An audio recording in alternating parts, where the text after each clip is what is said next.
నేను ఇంకొకటి ప్రార్థన కూడా ఒకటి చెప్తా. అయ్యా నేను హాస్పిటల్ చూపియొద్దని ఏమన్నా చెప్పానా? చెప్పలే. చెప్పలేదుగా.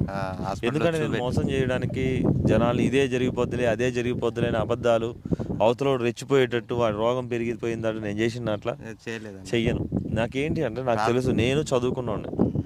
నా సహోదరుడు నేను ప్రార్థన చేస్తున్నాను, నువ్వైతే హాస్పిటల్‌లో చూపించుకో. అంతే కదా చెప్పింది? అంతే అన్నాను. వెళ్ళి రిపోర్ట్ చేయించుకో.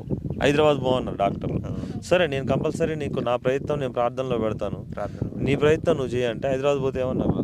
హైదరాబాద్ పోతే ఇది బ్రెయిన్లో గడ్డ అయిందమ్మా, బ్రెయిన్ ట్యూమర్ లెక్క ఉంది, సీరియస్ కేస్ అని ఎమ్మటే ఎమర్జెన్సీ వార్డులో మాకు బెడ్ ఇచ్చేశారు. చాలా కష్టంతోనే వెళ్ళాం మేము అక్కడికి.